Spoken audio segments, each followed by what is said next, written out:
Hi there, Mike. Welcome to your first video lesson. Hope you're having a good day today, and hopefully see you back in person. I think Grammy's feeling better, so she's not no worry about going to the hospital or nothing like that. So cool. So there's three things I want to talk about today. I'll send over the notes to you. If you have questions at the end, feel free to shoot back a response video or text me or something like that. I'll be more than happy to clarify anything with you. Anytime during the week is fine. Just might take me a minute to get back to you if I'm teaching somebody, but I will get back to you. Three things I want to talk about today. One being E minor pentatonic. You've been doing the vertical structure. We're going to do long form today. I'm going to show you how that works. Number two, we're going to talk about the octave boxes, since you were asking me in the text about what was going on with that. They're octave boxes. We'll talk more. And then number three, we're going to talk about Blood and Thunder. The end of Riff 2. I'm a standard tuning, but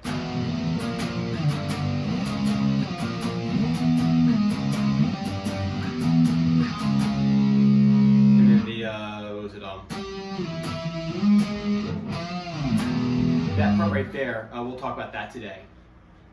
Cool, we'll just go right down the line. So first thing, E minor pentatonic, let me get back in clean tone.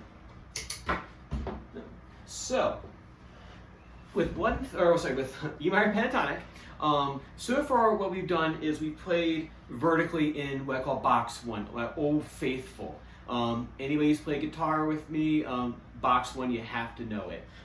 So box one, you're here, right? It's the one we kind of base all of our patterns off of. What we're going to do today is something a little bit different. It's called long form. It kind of gets you out of that mindset of playing vertically on here and playing more horizontally across the neck. Let me show you what I mean. So the scale itself, I'll play it fast, I'm going to slow it down for you, is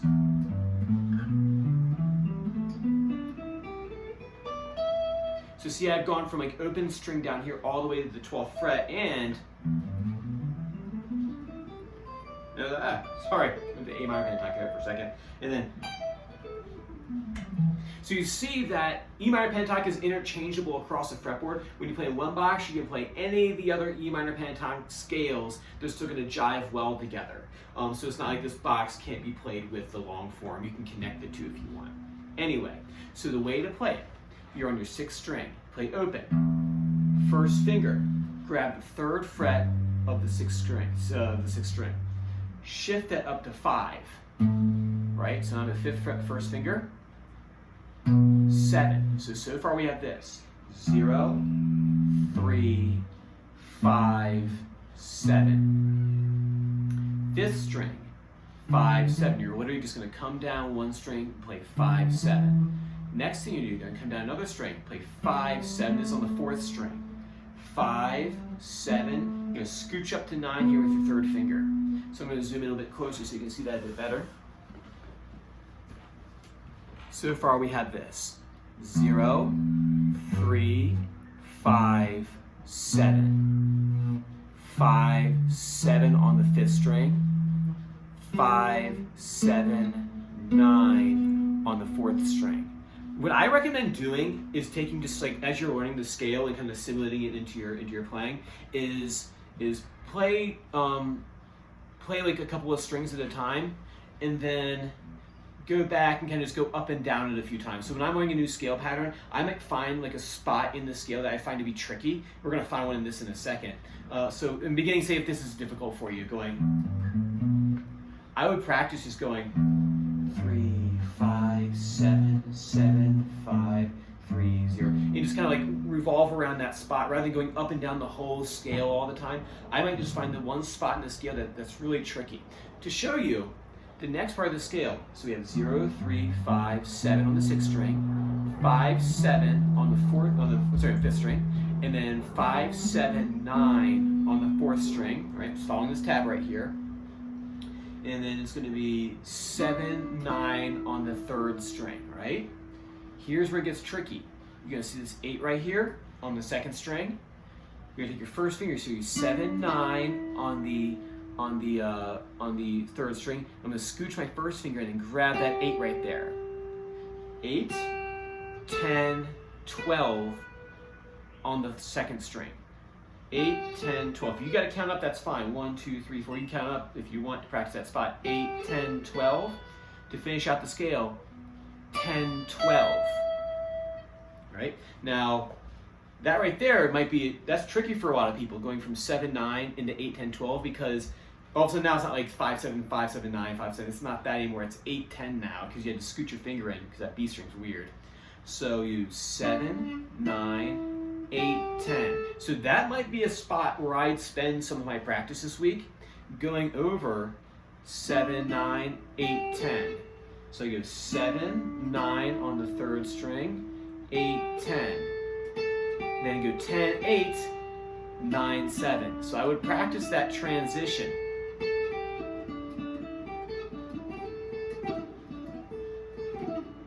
Right? Or practice it really slow and deliberate. Because those are the spots, and that's not the only time it's ever going to happen to us. I was teaching a lesson earlier today. I was teaching the the D mixed Lydian finger, modal fingering, to a student, and there's a spot in there where we're playing, and it goes, where you had to do like a little funky shift in there, and we practiced, and when I gave him the sequence,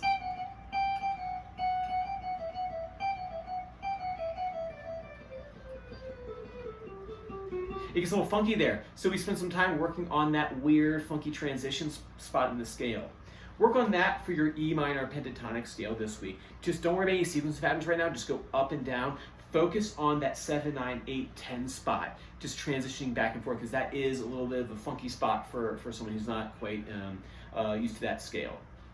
All right, cool, man. Next thing is your octave boxes, fretboard knowledge, right? So octave boxes, as you kind of found out, they're not power chords, right? To have a chord, you need 2 or more notes. So these aren't chords, I guess, in the definition sense. So I wrote down here an example. An octave box that starts here on the 7, right, of the 5th string. So we go to find the 7th fret, 5th string, and what note is that? You can count up and find out. So you have A on the 5th string, A sharp, B, C, C sharp, D, D sharp, E. That's our note E right there, right? There's a trick, and it works on these strings right here, on the 6, 5, 4 strings. It gets a little weird down here. Don't worry about that right now. Is down 2 strings, over 2 frets. You have the same exact note. Down 2 strings, over 2 frets. That's going to be important. Down 2 strings, over 2 frets. So say, for example, you know from me drilling, knowing the note names on the 5th string, that this note is E right here on the 7th fret, right? And if not, just go back and just rework those notes. They're just important to know, especially when we start getting into more shreddy stuff. So you have that note E right here, 7th fret. If you go down 2 strings and over 2 frets, you end up with an octave. Now, if you don't know, that's hard for me because I'm not really talking to you right now. I'm talking to my camera to ask you if you know what an octave is or not. I'll pretend you don't. And so what an octave is, it's the same note. You have the same note. You go through the whole scale. Do, re, mi, fa, sol, la, si, do. At the end, you end up with the same exact note. You've crossed all the other notes, and you went back at that E one octave higher. You've gone one complete scale higher. So if I play my scale here, right? If I play this E, E, F, G, A, B, right? I've crossed the whole scale, and I've come back around to another E.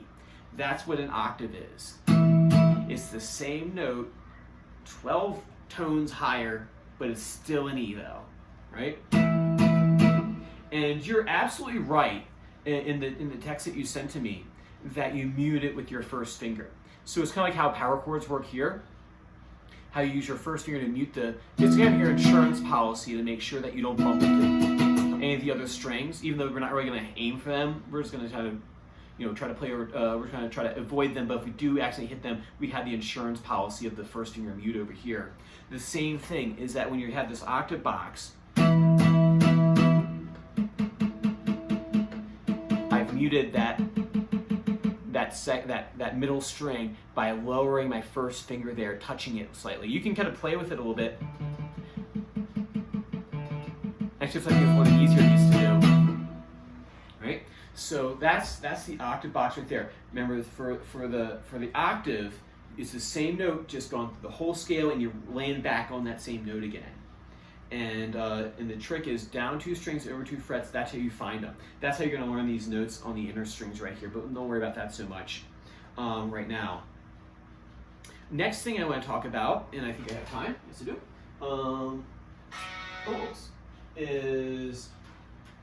is Blood and Thunder.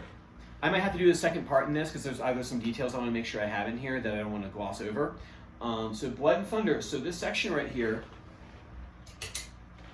is going to be,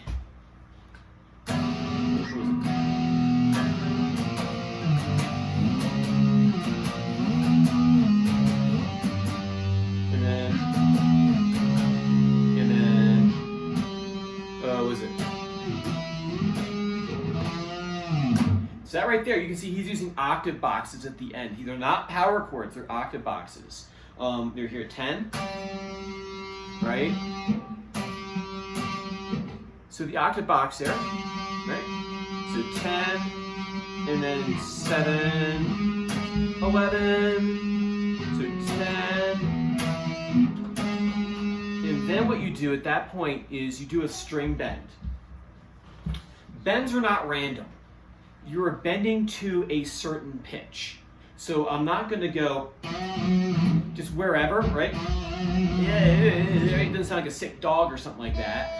What you're trying to do is you're trying to bend to a specific note. And there are 2 kinds of basic bends. There's a lot of bends, but we'll just talk about just a couple basic ones. Is that there is a half step bend and a whole step bend. What does that mean? A whole step bend, which we'll talk about today, a whole step bend is when you bend the string and you have a destination in mind. In this case, the destination from the 7 here, a whole step bend is you're bending 2 frets higher. So in this case right here, he's bending on the 7th fret of the 5th string, that E right there. He is bending up to the pitch of the 9th fret. So right there's the 9th fret right there. So we had this. So I've taken the string, I've taken my 2nd finger. And what I'm going to do is I'm going to pull down. Some bends are your pull up. On this right here, we're going to pull down.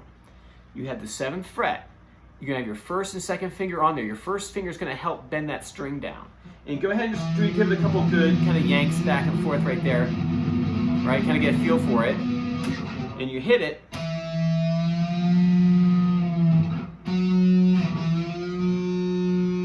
See?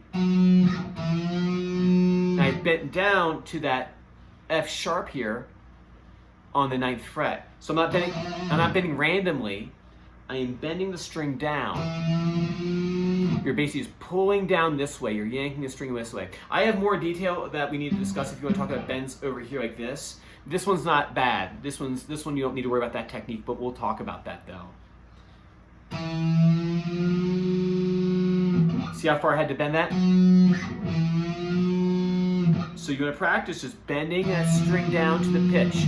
Now, what I'll do sometimes is I'll do this.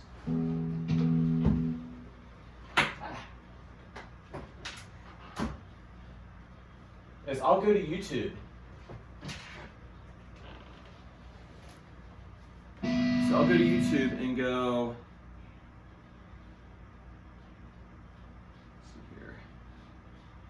I'll type in F sharp drone.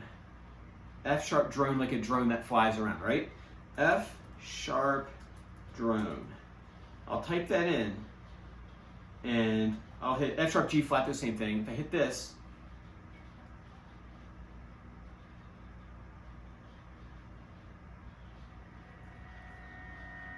you can hear it droning. That note that I'm trying to bend to.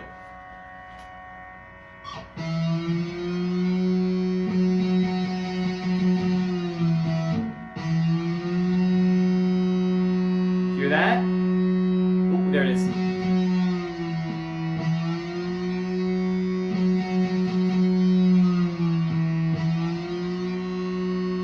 Because the most important thing in bends is how accurate the bend is.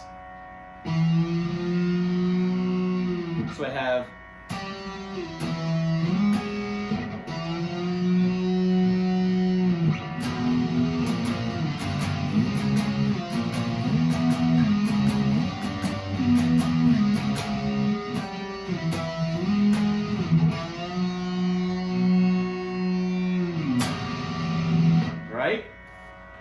So that's what I want you to practice this week.